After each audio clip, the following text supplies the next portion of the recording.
In this topic, we're going to look at the experiments on plant transport.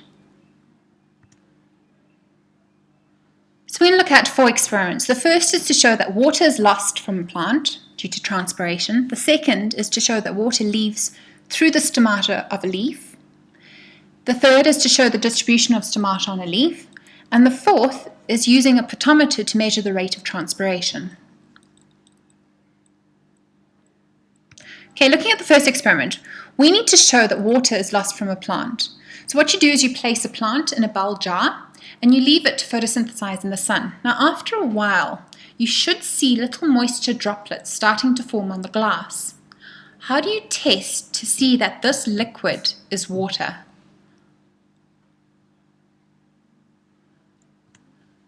Well, you use cobalt chloride paper. So cobalt chloride paper is blue, and it goes a pale pink when it comes into contact with water. So this can be used to test the moisture on the glass jar. You hold this cobalt chloride paper with forceps against the moisture, and the cobalt chloride paper should turn from blue to pink. So your results are what you see. So the cobalt chloride paper turned from blue to pink.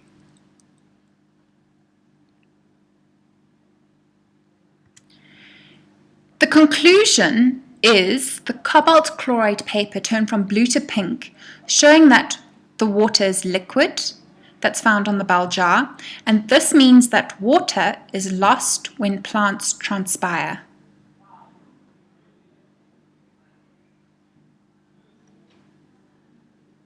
Okay, the second experiment is to show that water leaves through the stomata on a leaf.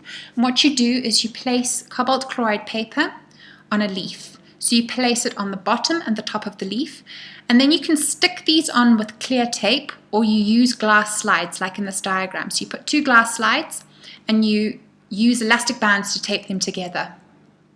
What do you think your results are going to be?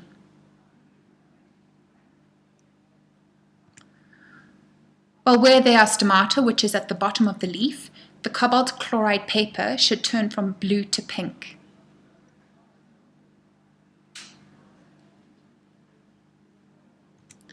So if you were to place cobalt chloride paper on the bottom of the leaf, as you can see on the right, and at the top of the leaf on the left, you should see that the paper turns pink at the bottom of the leaf and it remains blue at the top of the leaf. So the paper at the bottom of the leaf should turn pink faster than that at the top of the leaf. So what is the conclusion? Well, the cobalt chloride paper turned from blue to pink on the bottom of the leaf, but it remained blue on the top of the leaf. This shows that water leaves through the stomata, since there are more stomata on the bottom of the leaf.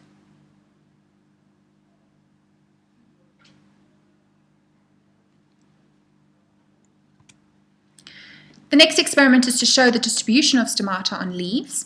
So it's quite a simple procedure. What you do is you have 4 leaves, and you cover the leaves with Vaseline to stop the movement of water out of the leaf through the stomata.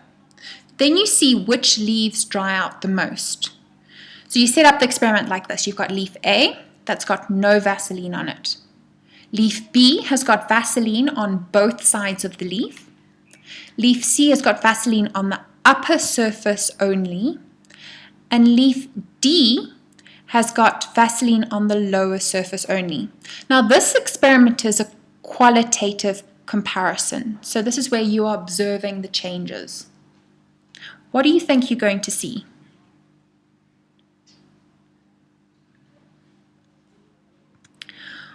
Well, if you think that there are only stomata on the lower leaf and no stomata on the upper epidermis or upper leaf, then leaf A should be dry and leaf C should be dry.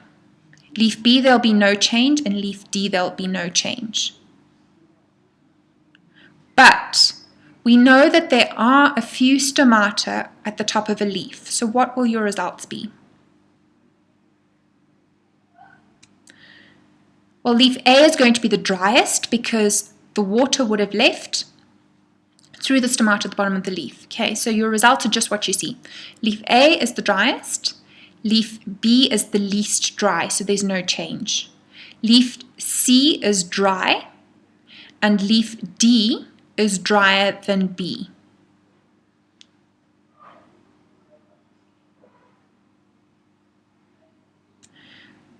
So you need to fill this in your table. Leaf A is the driest. This is because leaf A lost water due to transpiration, and the water left through the open stomata.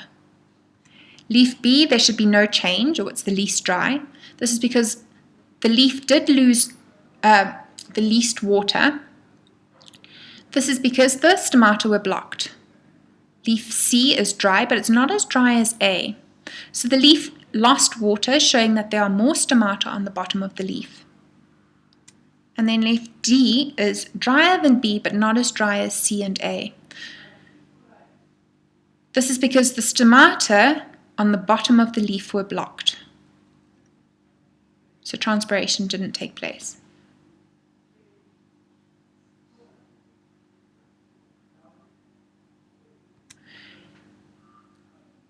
Then we're going to look at a potometer to measure transpiration. So you're going to set up an apparatus like this. Now sometimes in the lab we use a more simple potometer. So the stem of the plant must fit exactly into the rubber tubing on the left. You can use petroleum jelly to seal any gaps. So what you do is you fill the apparatus with water by opening the clip, or in this case pushing down the syringe. And remember that when you're putting the leafy shoot into the water on the left, you need to do this underwater so that there are no air bubbles. Then you leave the apparatus. So when the plant transpires, the water it loses is going to be replaced by the water taken up by the stem. So what you should see is that air will be drawn in at the end of the capillary tube. So when the water meniscus, or the air, reaches the scale, you begin to record the position of the meniscus every 2 minutes.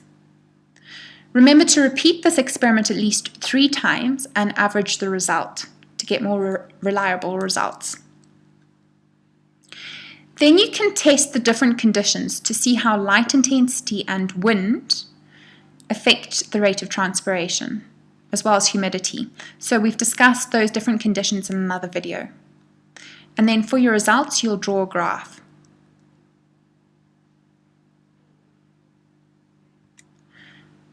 So in general, you should notice that the bubble moved towards the plant, and it moved at different speeds under different conditions. For example, it moved quickly when it had a dry atmosphere, windy and hot.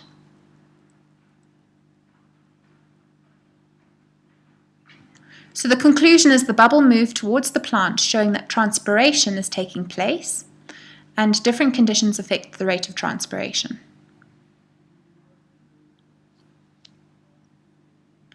Okay, in summary, we looked at how to show that water is lost from a plant. So remember the bowl jar. The second experiment, we showed that water leaves the stomata through the stomata of a leaf, and that was using cobalt chloride paper on the top and bottom of a leaf, or upper and lower epidermis. And then we showed the distribution of stomata on a leaf. So that was using Vaseline. And the fourth was using a potometer to measure the rate of transpiration. And that concludes our lesson. The end.